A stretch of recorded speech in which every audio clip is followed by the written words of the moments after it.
আমি রাহি, জহির এহসান রাহি। অনেকক্ষণ ছাদে বসে বসে গান শুনছিলাম।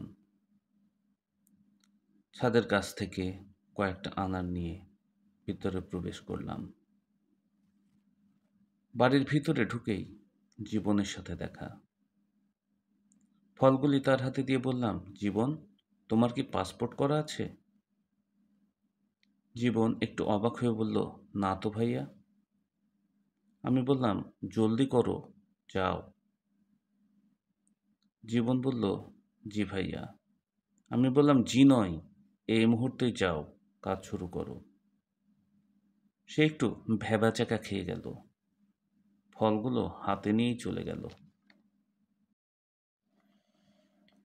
আমার বাড়ি এখন সবসময় লোকজনে পরিপূর্ণ থাকে।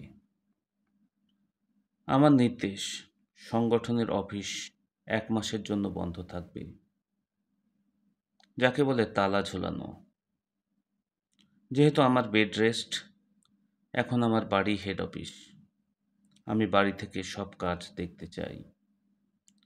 নূর আর ক্রিস্টিনা হলরুমে বসে একজন লিস্ট দেখছে, অন্যজন খামের গায়ে নাম লিখছে।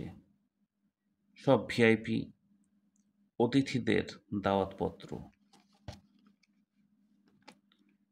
আমি একটি চেয়ারে বসতেই জসিম অ্যাপেল জুস দিয়ে গেল। আমি জসিমের দিকে চেয়ে বললাম, এই অসময়? জসিম বলল, ইভা আপার নির্দেশ।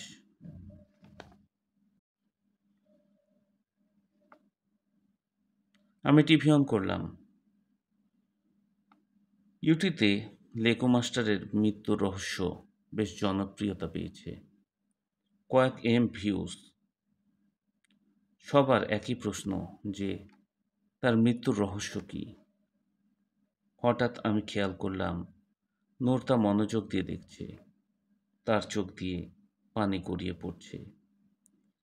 আমি একটু চেঁচিয়েই বললাম, জসিম, আমার বাড়িতে কি টিস্যু নেই নাকি? মেয়েটি যে কেঁদে কেঁদে আমার বাড়ি ভিজিয়ে দিল। জসিম দৌড়ে টিস্যুর বক্স নিয়ে গেল। আমার ব্যবহারে নূরের মন ক্ষুণ্ণ হলো। সে বলল, আপনি তো কখনো কাউকে নিয়ে এমন উপহাস করেন না। লিকু ভাই আমাদের গৃহশিক্ষক ছিলেন। তিনি আমাদের বড় ভাইয়ের চেয়ে কোনো অংশে কম না।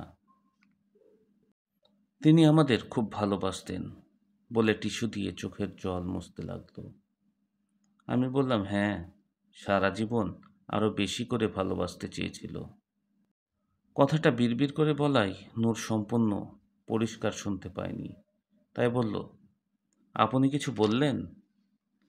আমি বললাম, তোমার ভাইয়ের পুরনো দিনের কথা কি মনে পড়ে?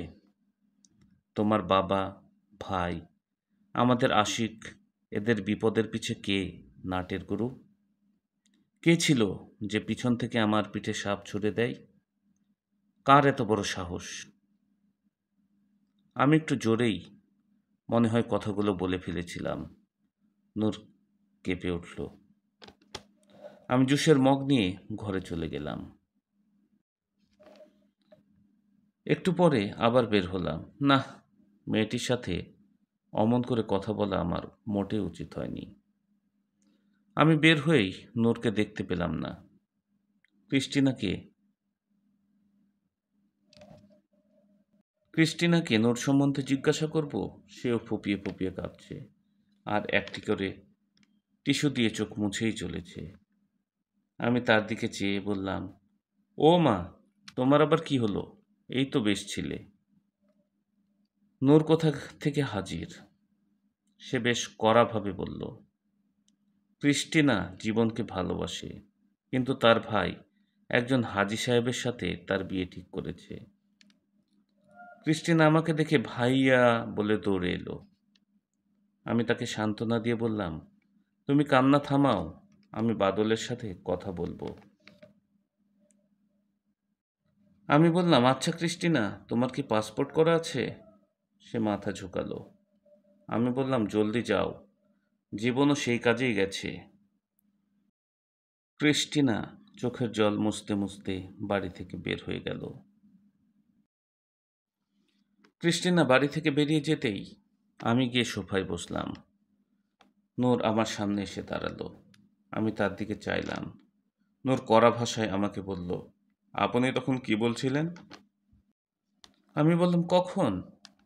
নূর একটু রাগের সাথে বলল, আপনার মতে এই সবের পিছে লেকো ভাই ছিল?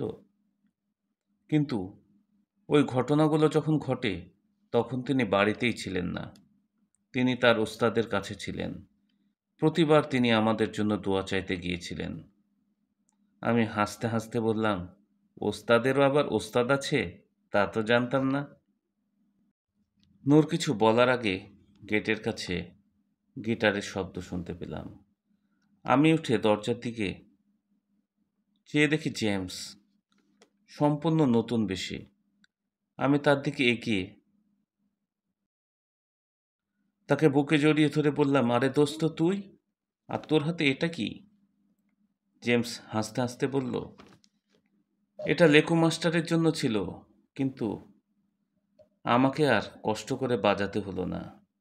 এক হুজুর নাকি আমাদের মুশকিল আসান করে দিয়ে চলে গেছেন। নূর রাগে অগ্নিশর্মা হয়ে আমাদের দিকে চেয়ে আছে। আমি আর জেমস হলরুমে গিয়ে বসলাম। নূর জেমসকে চিনতে পারেনি। আমি বললাম, জেমস, এই মেয়ে এখন পর্যন্ত বিশ্বাস করতে পারছে না যে লেকো মাস্টার কত বড় বদমাইশ ছিল। জেমস নূরের দিকে চেয়ে একটু মুচকি হাসি দিয়ে বলল, একটু থাম, বলে ব্যাগটা খুলে ল্যাপটপ বার করলো। নূর কিছু না বলে ভিতরে চলে গেল। আমি জেমসকে বললাম, তোর কাজ শেষ হলে চল, ঘরে চল। আমি জেমসকে নিয়ে রুমে প্রবেশ করলাম। ওয়াশরুম দেখিয়ে বললাম, যা ফ্রেশ হয়ে আয়। আমি একটু আসছি বলে আমি রান্নার ঘরে গেলাম। চুমকে ডেকে বললাম, কি রান্না করেছিস? আমার এক বন্ধু এসেছে, সে কয়দিন থাকবে। এই কয়দিন তোর রান্নার তালিকায় যেন হাঁস, কবুতর, টাকি মাছ আর ইলিশ, এইগুলো যে কোনো একটি অবশ্যই থাকে। অবশ্যই রান্না করবি, সে খুব পছন্দ করে। আর শোন, সজিনার পাতার ভাজি। জসিম মাথা ঝাঁকালো। জসিম মাথা চুলকাতে চুলকাতে বলল, ভাইয়া, আজকে শিং মাছের ঝোল আর কলিজার ভুনা করেছি যে, ইভা আপু বলেছে। আমি বললাম, আজ তাই দে। আমি রুমে গিয়ে দেখি জেমস নেই। সোজা বারান্দায় গিয়ে দেখি একটি কুরিয়ার এসে থামল। জেমস কি একটা প্যাকেট রিসিভ করে চলে আসছে। আমি তার অপেক্ষায় হলরুমে গিয়ে বসলাম। হঠাৎ নূর আমার সামনে মাথা নিচু করে দাঁড়ালো। তার মুখ লজ্জায় লাল বর্ণ হয়ে। নূর সরি কথাটুকু বলতে অনেক সময় লাগিয়ে দিল। জেমস এসে একটু জোরে কাশতেই সে চলে যেতে উদ্যত হলো। জেমস কড়া কণ্ঠে বলল, থামুন, এই প্যাকেটটি আপনার জন্য। আপনার মাস্টার মশাই তার ওস্তাদের কাছে আপনাদের জন্য কি দোয়া চাইতো তার সিসিটিভির ফুটেজ আছে। আর আপনি মনে হয় আমাকেও চিনতে পারেননি। আমি সেই লোকটি, মুখে দাড়ি নেই আর পোশাক বদলেছি, তাই আমাকেও চিনতে পারছেন না? নূর অবাক হয়ে জেমসের দিকে চাইল। নূর প্যাকেটটি নিয়ে ঘরে গেল। আমরা খেতে বসলাম, কিন্তু নূর এলো না। আমি জসিমকে বললাম, নূর আসছে না কেন রে? জসিম বলল, তিনি রিয়াজ ভাইয়ার বাড়িতে গেলেন এই মাত্র। আমি জেমসের দিকে চাইলাম। জেমস মুচকি হেসে দিল। আমিও হাসলাম। আমরা দুই বন্ধু খেতে খেতে বিভিন্ন কথা বলতে লাগলাম। পিছন থেকে রিয়াজ, কি ব্যাপার, আমাকে দেখছি ভুলেই গেছিস তোরা? আমি হাসতে হাসতে তার দিকে চেয়ে বললাম, তোকে কি ভুলতে পারি? তুই হলি আমার ছাগল ঘটক। রিয়াজ চোখ বড় বড় করে বলল, ঘটক? আমি আবার কার বিয়ে দিলাম? আমি বললাম, দিসনি, তবে দিবি। রিয়াজ অবাক হয়ে বলল, কার? আমি জেমসের দিকে তাকিয়ে রিয়াজকে বললাম, নূর। রিয়াজ হাসতে হাসতে এক টুকরা কলিজা মুখে পুরে ফেলল। হঠাৎ পাশ থেকে একটি বয়স্ক কণ্ঠ, হাসি থামিয়ে খাও বাবা, গলায় আটকে গেলে যে বিপদ হবে। আর খাবার সময় বসে খেতে হয়।